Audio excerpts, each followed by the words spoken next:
Para, para desarrollar esta exposición vamos a basarnos en tres preguntas que, que, que se realizan pues en el foro. Entonces vamos a dar respuestas a estas tres preguntas que tienen que ver pues con la cultura y la antropología. Entonces,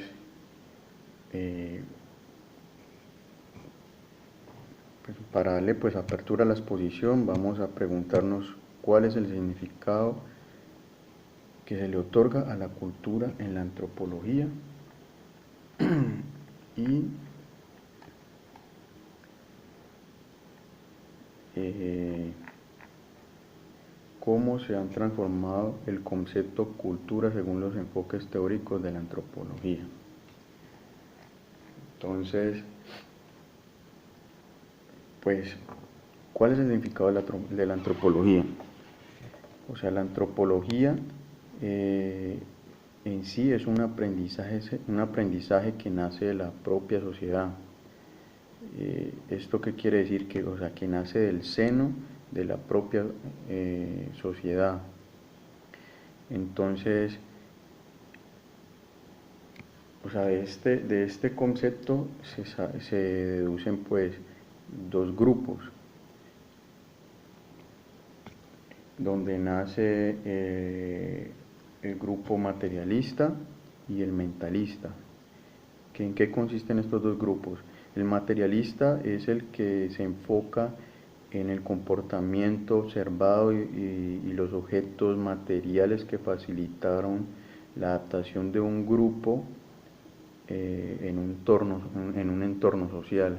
Y el mentalista, él va más allá de lo materialista, o sea, él mira la parte de la abstracción, en las reglas, en las normas, en los comportamientos, en la fabricación de los objetos, los materiales en sí, va más allá pues de lo superficial.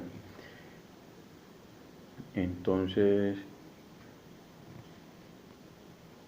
pero en sí, o sea, lo que une estos dos conceptos, el materialista con el mentalista, son varios puntos, eh, o sea, donde se deduce en sí la definición pues de, de, de la antropología. Entonces,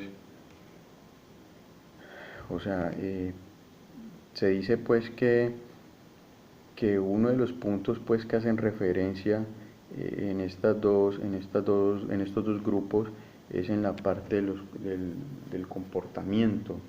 También, también responden, digamos, a un modelo único. Es otra característica pues que pues se concluye pues de que los dos grupos llegan a esto mismo. Digamos, otro punto es que todas las culturas están sujetas a procesos de cambio, ya pues, o sea, con diferente intensidad.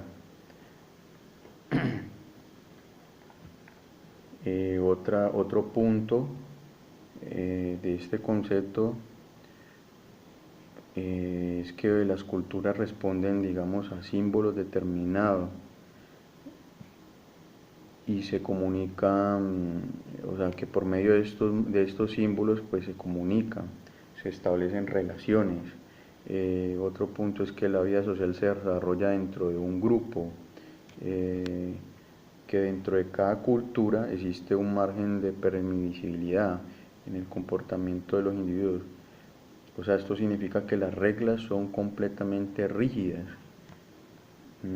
Otro punto es que todos estos conocimientos pues se transmiten de generación en generación mediante unos mecanismos pues que ellos establecen y que se acorda, pues que son acordados pues, por tradición. Eh,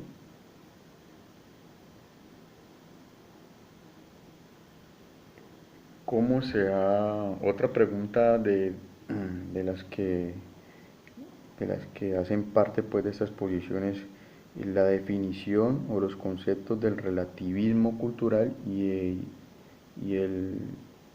etnocentrismo.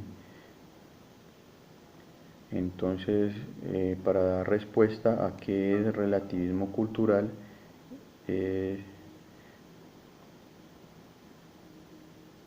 mm, digamos, o sea, para dar un ejemplo, digamos, el hecho que cada cultura posea rasgos comunes con las demás, pero que a la vez sean, sean diferentes de cualquier otra, o sea, que hay características pues que diferencian una de otra, pero de alguna forma u otra tienen rasgos que son muy parecidos. Entonces, esto es lo que se le llama pues un relativismo cultural, mientras que el etnocentrismo que es una tendencia a considerar de modo de vida, o sea, de un modo de vida propio, prefieren de los demás. O sea, son las costumbres de juzgar de forma poco crítica el comportamiento de otra gente, de acuerdo con el conjunto de normas de la cultura propia. Esto es lo que define el etnocentrismo. Otra de las preguntas a las cuales pues, se le da respuesta es por qué el concepto de cultura en sí, la antropología es relevante para su campo de formación académica. Eh, o sea, ¿por qué es relevante la antropología para mi formación académica?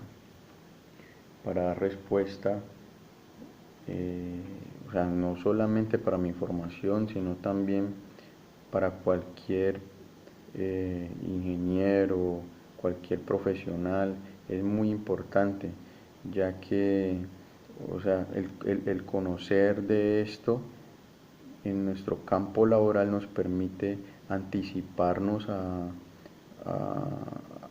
no chocar, digamos, con estas culturas, y es que en algún caso nos toca, digamos, ejecutar algún proyecto en una zona rural